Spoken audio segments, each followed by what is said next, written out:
नमस्कार, मैं रविंद्र सिंह आपके साथ। चुनाव से पहले अपराध की लगातार जो घटनाएं बढ़ रही हैं उसने सवाल यही खड़ा कर दिया है और बिहार थर्रा चुका है। एक के बाद एक हर जगह पर अपराध ने सूबे की कानून व्यवस्था की पोल खोलकर पूरी तरह से सामने ला दी है। पिछले 24 घंटे की बात करते हैं, सिर्फ पीछे तो रहने दीजिए। एक के बाद एक अपराध की घटनाएं लगातार सामने आ रही हैं। अपराध की आपको तस्वीरें दिखाते हैं और तस्वीरें दिखाते हुए आपको बताएंगे कि आखिर ये तस्वीरें क्या हैं और कैसी हैं। वैसे ज्यादा कुछ कहने की जरूरत है नहीं, आपको बता दें। पहली तस्वीर गोपालगंज के मांझागढ़ थाना क्षेत्र की है, जहां शाहपुर बाजार में वर्चस्व की लड़ाई को लेकर एक युवक को अगवा किया, उसको पीट डाला गया और इतना पीटा गया जब तक उसकी जान नहीं चली गई, या यूं कहें कि उसकी पीट कर हत्या कर दी गई। इस घटना के बाद गुस्सा गए लोग, उन्होंने गोपालगंज बड़हरिया मुख्य सड़क को जाम कर दिया। सड़क पर आगजनी की गई, पुलिस प्रशासन के खिलाफ घंटों नारेबाजी की गई। उधर पूर्णिया के सिंधिया गांव से पिछले 25 अगस्त से लापता 13 साल के बच्चे का शव खेत में मिलने के बाद कोहराम मच गया। सवाल यह है, अपहरणकर्ताओं ने न सिर्फ अपहरण किया बच्चे का, बल्कि उसके बाद बच्चे की हत्या भी कर दी। युवक एक तरफ पीट कर मार डाला गया, दूसरी ओर बच्चे को अपहरण किया गया और फिर उसकी जान ले ली गई, हत्या करके उसके शव को फेंक दिया गया। दोनों ही तरफ बहुत आक्रोश लोगों का, गुस्साए हुए हैं लोग। गोपालगंज के मांझागढ़ थाना क्षेत्र की पहले बात करेंगे, जहां शाहपुर बाजार में वर्चस्व को लेकर एक युवक को अगवा कर पीट कर मार डाला गया। इस घटना के बाद लोग आक्रोशित हो गए, गोपालगंज बड़हरिया मुख्य सड़क को जाम कर दिया। आगजनी की, सड़क पर टायर रखकर उनमें आग लगा दी गई।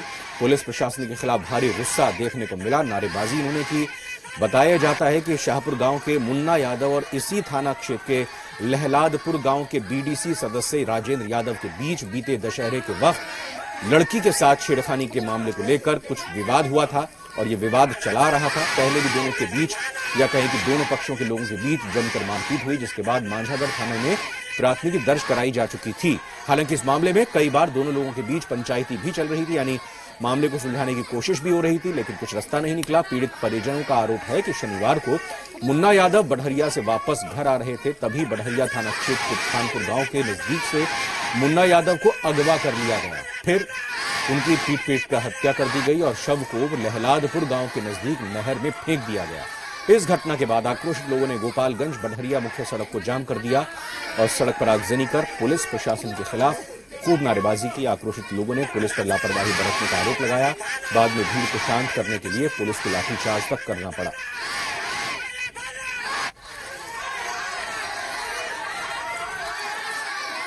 तो क्या होता है, बैकुंठपुर के लड़के थे और राजेंद्र यादव का लड़का था, और राजेंद्र यादव साथ में ये लोग सब छेड़खानी के मामले में पुलिस ने उन लोगों को मारा रात में। उसके बाद से सुबह हमें आकर के यहाँ पे सब लफड़ा वगैरह सब किए। दिन में हमारे श्याम ठाकुर को मार के चले गए। उसके बाद से फिर वो लोग आके दोपहर में छोटे लाल को, मनीष को, कई लोगों को मारे हुए हैं।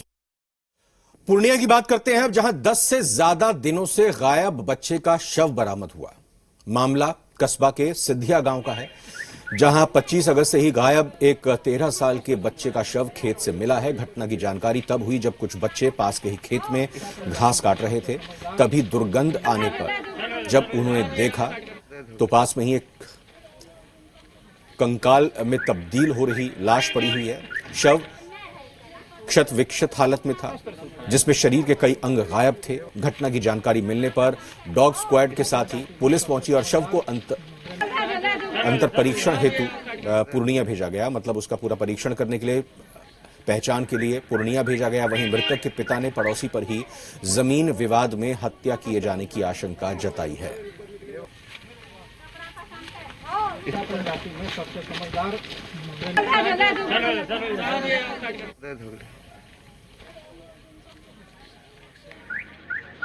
कि 10-15 दिन पहले एक लड़का सिंघा से गुम हो गया था, जो कि प्रशासन भी आए हुए थे, लेकिन उसका सही पता नहीं कर सका। वो तो बेटा तो गुम हो ही गया है। फिर परसों बोल रहा था कि ये दो जो बचा है, ये दोनों को ही मार के घुसका देंगे, चिरन्नी और अनिल विश्वास। ये दो घटनाएं नहीं, इसके अलावा भी पिछले कुछ घंटों में राजधानी पटना समेत और बिहार के हिस्सों में घटनाएं घटी हैं क्राइम से जुड़ी हुई।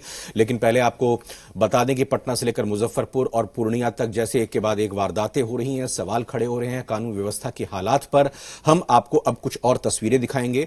ये 4 तस्वीरें आपके सामने आ चुकी हैं। राजधानी पटना की बात करें पहले तो पटना सिटी इलाके में एक युवक की घात लगाए बदमाशों ने चाकू से गोदकर हत्या कर दी। इसी इलाके में एक युवक की ईंट से कूचकर जान ले ली गई। उधर पूर्णिया में दबंगों ने 2 महादलितों की हत्या कर दी। मुजफ्फरपुर की बात करें तो वहां डकैती के दौरान अगवा लड़की का अब तक कुछ पता नहीं चला है।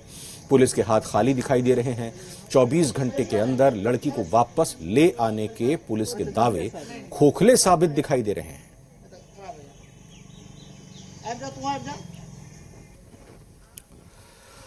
राजधानी पटना में अपराधी बेखौफ होकर वारदात को अंजाम दे रहे हैं। ताजा मामले की बात करें तो अगमकुआं थाना क्षेत्र के भूतनाथ रोड स्थित जनता फ्लैट का यह मामला है, जहां अपराधियों ने चाकू से गोदकर एक युवक की हत्या कर दी। बताया जाता है कि युवक किसी काम से बाजार जा रहा था, तभी रात के अंधेरे में 4 से 5 अपराधियों ने घात लगाकर युवक को घेर लिया और उसके साथ जमकर मारपीट की। बाद में उसे चाकू से हमला कर उसे घायल कर दिया गया। गंभीर रूप से घायल युवक को इलाज के लिए निजी अस्पताल में भर्ती किया गया है, लेकिन डॉक्टरों ने उसे मृत घोषित कर दिया। वहीं सूचना मिलते ही पुलिस मौके पर पहुंची और मामले की जांच में जुट गई है। घटना की सारी वारदात घटनास्थल पर लगे सीसीटीवी कैमरे में कैद हो गई है। फिलहाल पुलिस सीसीटीवी कैमरे के फुटेज की मदद से अपराधियों की पहचान कर आगे की कार्रवाई में जुट गई है। बोला कि विकास सीरियस है। हमने कहा क्या हुआ सीरियस है, तो फोन कट गया। फिर दोबारा में हम किए तो कहता है ना कि विकास के रोते हुए कि चाकू मार दिया। कौन मारा, कहाँ मारा? पहले बोला कि खेड़ा के लेकर है, चिंता तो है नहीं। हम कहे खेड़ा के लेकर कहाँ का? तो फिर उसके बाद हम कहे कि कहाँ है तू सब? तो रूम पर है।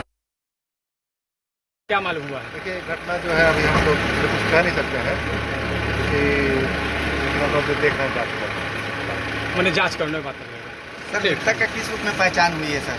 ये सब बात की बात है। पटना के बाद पूर्णिया चलते हैं। पूर्णिया की एक खबर हम क्राइम से जुड़ी पहले ही आपको दिखा चुके हैं। वहां कैसे एक बच्चे की हत्या करके खेत में शव फेंक दिया गया। लेकिन अब यह मामला पूर्णिया के जानकी नगर थाना क्षेत्र का है, जहां जमींदारों ने शनिवार को 2 महादलितों को गोलियों से भून डाला। दोनों की मौके पर ही मौत हो गई। वहीं इस वारदात में 4 लोग गंभीर रूप से घायल हो गए हैं, जिनका इलाज जानकी नगर अस्पताल में चल रहा है। घटना के पीछे जमीन विवाद बताया जा रहा है।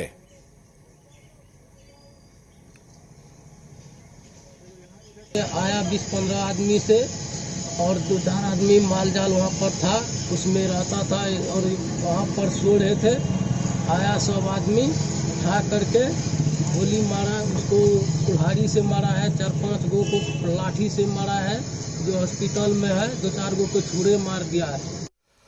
अपराधी बेखौफ हैं, ये तो कुछ आपने नजीर देख ली क्राइम से जुड़ी खबरों की। लेकिन अपराधियों के खिलाफ जब पुलिस दावा करती है और वो दावा कैसे फुस साबित होता है, खोखला साबित होता है, मुजफ्फरपुर की खबर आपको बताएगी। डकैती और लड़की के अपहरण के मामले में पुलिस के एक अभियुक्त को गिरफ्तार तो कर लिया है, जबकि एक संदिग्ध को हिरासत में ले लिया गया है। लेकिन इस बीच घटनास्थल पर फॉरेंसिक टीम पहुंची, साक्ष्य को इकट्ठा किया गया। लड़की की तलाशी के लिए पुलिस की 3 टीमें लगातार छापेमारी कर रही हैं। यह जानकारी भी मिली है कि जिला पुलिस कप्तान को अहम सुराग मिला है। पुलिस जल्द ही मामले के खुलासे का दावा कर रही है, लेकिन पुलिस तो कह रही थी कि 24 घंटे में हम लड़की को बरामद कर लेंगे, उनको ढूंढ निकालेंगे। लेकिन लड़की का अभी तक कोई पुख्ता सुराग नहीं मिल पाया है, लड़की के बारे में पता नहीं चल पाया है। इस दौरान लगातार तरीके से आप देख रहे हैं कि राजनीतिक बयानबाजी भी शुरू हो गई है। सवाल भी खड़े होते हैं, क्या अपराधियों पर खत्म हो रहा है पुलिस का एतबार? क्यों बढ़ रही है कानून को हाथ में लेने की प्रवृत्ति इस तरीके से? क्यों नहीं काबू में शराब माफिया आ पा रहे हैं? क्योंकि कल ही हमने देखा पटना में जो मीठापुर में जिस तरह से धाएं धाएं गोलियां चल पड़ी थी। शराब माफियाओं की तरफ से अपराध रोकने के लिए पुलिस की रणनीति क्या है, ये क्यों नहीं कुछ खुलासा हो रहा, या कुछ दबाव पुलिस का क्यों नहीं दिखाई जा रहा? अपराधियों पर क्या खत्म हो रहा है? फिर से एक बार आपको बताते हैं सवाल क्या है, क्यों बढ़ रही है कानून को हाथ में लेने की प्रवृत्ति। और भी कुछ सवाल यहां पर उठते हैं। एक जो हमने दावा बताया पुलिस का, जिसका ये कहना था पुलिस का कि हम हर हालत में लड़की को बरामद कर लेंगे, लेकिन अभी तक तो लड़की की कोई बरामदगी नहीं हुई है। जी हां, हमारे साथ अरुण श्रीवास्तव जी मीडिया संवाददाता जुड़ रहे हैं। अरुण, सुराग मिलने से, एक दो गिरफ्तारी करने से आप अपनी पीठ थपथपा लीजिए, लेकिन दावा तो आपका था 24 घंटे में लड़की को हम पेश कर देंगे, ढूंढ निकालेंगे उनको। देखिए, मामले में डिटेक्शन हो चुका है और जो आरोपी हैं उनमें से एक आरोपी की गिरफ्तारी हुई है और एक हिरासत में भी लिया गया है जो संदिग्ध शख्स है। और पुलिस पूरी तरह से जो है आश्वस्त है और देर रात भी छापेमारी चल रही थी। आज जो है पुलिस का दावा है कि शाम तक लड़की को बरामद कर लिया जाएगा। जी, क्या कहानी पीछे आ रही है इस अपहरण के? देखिए, बहुत ही इसमें कुछ यू टर्न आ सकता है मामले में, लेकिन पुलिस अभी खुलासा नहीं कर रही है जब तक लड़की की बरामदगी नहीं हो जाती है। लेकिन मामले में कुछ पेच है जो बच्ची के जो परिजन थे वो छुपा रहे थे और पुलिस को सारी बातों की जानकारी हो चुकी है। सबसे बड़ा साक्ष्य पुलिस को जो मोबाइल चला गया था बच्ची के साथ, उस मोबाइल से साक्ष्य बहुत कुछ मिल चुका है। जी, आपका अरुण बहुत बहुत धन्यवाद। तो कहीं ना कहीं अभी ये आधिकारिक तौर पर जब बात निकलकर सामने आएगी तभी पता चलेगा, इस पूरे मामले का पटाक्षेप तभी होगा। लेकिन पुलिस फूंक फूंक कर कदम रखते हुए ये कह रही है कि उसने पूरे मामले को सुलझा लिया है, एक दो कड़ियां भी जोड़नी बाकी हैं। उसके मामले में जैसे ही जानकारी मिलेगी तो पूरी खबर के खुलासे के साथ हम भी आपको इस बारे में बताएंगे। लेकिन बता दें आपको साथ ही साथ, बिहार विधानसभा चुनाव नजदीक है, लेकिन उससे पहले अपराधियों पर पुलिस का इकबाल भी खत्म होता दिखाई दे रहा है। इसकी गवाह है पिछले 2 दिनों में पुलिस पर हमले की 2 घटनाएं। देखिए, हम आपको वो 3 तस्वीरें दिखा रहे हैं जिसमें अपराधियों पर पुलिस का खौफ दूर होता दिखाई दे रहा है। यहां तक कि राजधानी पटना में भी अपराधियों को पुलिस का खौफ बिल्कुल नहीं दिख रहा। पहली तस्वीर राजधानी पटना की है, जहां शराब माफियाओं ने एक एएसआई पर हमला कर दिया, या कहीं पुलिस टीम पर हमला कर दिया, जिसमें एएसआई घायल हो गए। यह घटना पटना जंक्शन के आउटर पर मीठापुर के पास की है, जहां शराब तस्करी की खबर पर पुलिस पहुंची। दूसरी तस्वीर भागलपुर के नाथ नगर थाना इलाके की, जहां पुलिस और ग्रामीणों के बीच पत्थरबाजी हुई, लाठी डंडे चले। इस बवाल में इंस्पेक्टर, सीओ समेत कई पुलिस वाले घायल हो गए। तीसरी तस्वीर जहानाबाद की, जहां फल्गु नदी से अवैध बालू खनन की सूचना पर छापेमारी करने गई घोसी थाने की पुलिस पर बालू माफियाओं ने गांव वालों के साथ मिलकर हमला बोल दिया।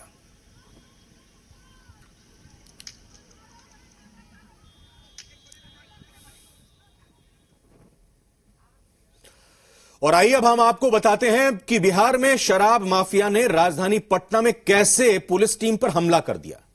शराब माफिया के हमले में एक एएसआई आशुतोष राय को गोली लग गई।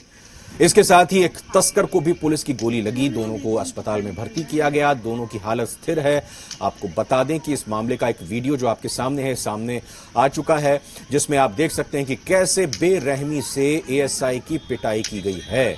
यह सब हुआ पटना जंक्शन के आउटर पर मीठापुर के पास। शराब तस्करी की खबर के बाद पुलिस मौके पर पहुंची थी जांच के लिए, पकड़ने के लिए, लेकिन पुलिस टीम पर शराब माफिया भारी पड़ गए। हालांकि पुलिस ने कार्रवाई करते हुए 2 लोगों को हिरासत में लिया और 10 लोगों पर नामजद और 20 से ज्यादा लोगों पर अज्ञात लोगों के खिलाफ मामला दर्ज किया है और आरोपियों की गिरफ्तारी के लिए छापेमारी कर रही है। आप देखिए किस बेतरतीब तरीके से ये गुंडे, ये बदमाश एएसआई को मार रहे हैं, पीट रहे हैं। खून से लथपथ ये एएसआई हो चुके हैं, लेकिन इनको कोई तरस, कोई रहम नहीं। ये शराब माफिया हैं, इन्होंने गोली भी चलाई। देखिए, रेलवे ट्रैक के किनारे का ये पूरा का पूरा वाकया है। अभी कर रहे हैं। प्रथम दृष्टया यही बात आई है कि उधर के लोगों द्वारा ही पुलिस को देखकर अचानक पथराव करने लगा गया और जिन लोगों के द्वारा जो बैग में शराब ले जाने की बात आई थी, सूचना आई थी, वैसे कुछ लोगों को उधर भागते हुए देखा भी गया। इस क्रम में हम लोगों के पथराव में एक एएसआई हैं, उनको कुछ चोट भी आई है और 2 लोग हिरासत में लिया गया है ना, 2 लोगों को हिरासत में लिया गया है। आगे की कार्रवाई हम लोग कर रहे हैं। बिहार में बढ़ते अपराध और शराब माफियाओं के बुलंद हौसले पर राजनीति भी शुरू हो गई है। चुनाव नजदीक है तो राजनीति होगी हर मसले पर। विपक्ष ने जहां अपराधियों और शराब माफियाओं को सत्ता के संरक्षण का आरोप लगाया, वहीं सत्ता पक्ष ने विपक्ष के आरोपों को नकारते हुए कहा है कि इस सूबे में कानून का राज है। देखिए, ये तो सवाल जेडीयू के लोगों से ज्यादा बनता है, क्योंकि जेडीयू के लोग बोलते हैं कहां बिकता है बताइए, हम पकड़वाएंगे, आप क्यों नहीं पकड़वा रहे हैं। अब तो वीडियो वायरल हो रहा है, आप क्या कर रहे हैं। सरकार की मिली भगत से सब चीज हो रहा है। जो चुनाव में फंडिंग होगा कहां से होगा उसका जुगाड़ कर रहा है। देखिए, ऐसे बयानों के जरिए बिहार की छवि मलिन करने वाले लोगों को मैं एक बात जरूर कह देना चाहता हूं कि 70 वर्षों के आजाद हिंदुस्तान में बिहार का ये सबसे शानदार फैसला है। इस फैसले ने बिहार के गांव की तस्वीर बदल दी है और राज्य सरकार की इस यूएसपी से खिलवाड़ करने का अधिकार किसी को नहीं है। जिन लोगों ने भी ऐसे वारदात को अंजाम दिया है उनकी जगह जेल के सलाखों के पीछे है। शराबबंदी हुई है, उसमें जब तक हम लोग नीतीश कुमार के शासनकाल में सत्ता में थे तो उस समय में गांधीवादी तरीके से शराब पर प्रतिबंध था।